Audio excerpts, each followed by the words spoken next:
Hi, this is Lucia with The Art of Love. Today I want to talk about being prepared in case you run into your ex.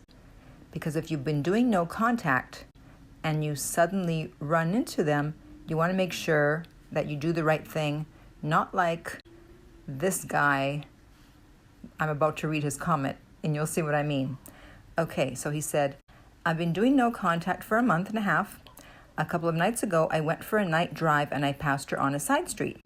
She was driving in the opposite direction and then did a U-turn to try to catch up to me, but I drove off. Why? Why would you drive off? You've been doing no contact. Hope she'll contact you. There she is. The universe presents her to you and boom, you disappear.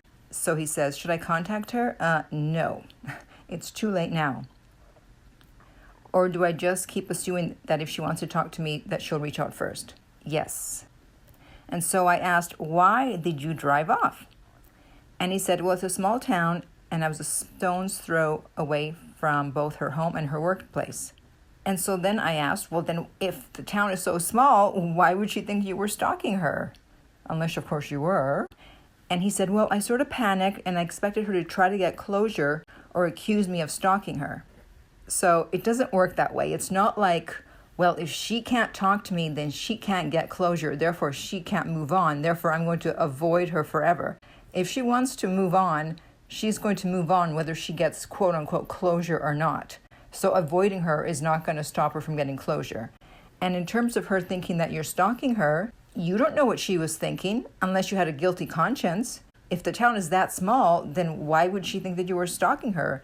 I'm surprised that you actually hadn't run into her sooner.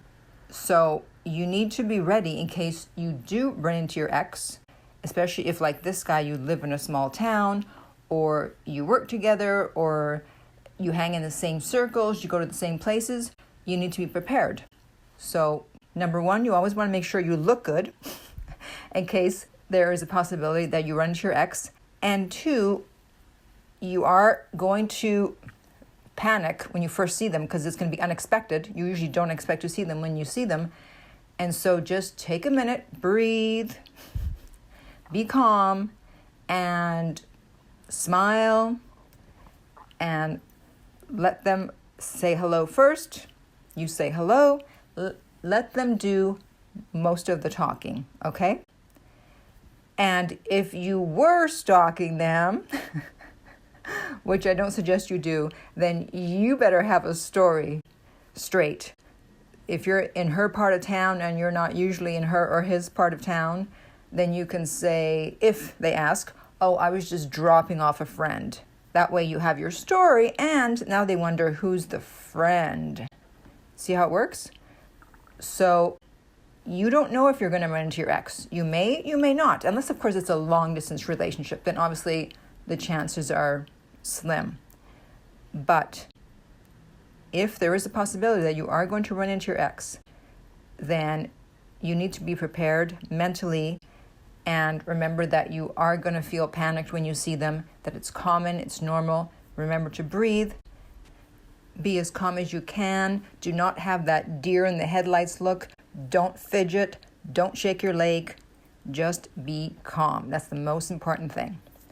Okay, so if you have any questions or comments or you're interested in private coaching, you can contact me at my website, theartoflove.net.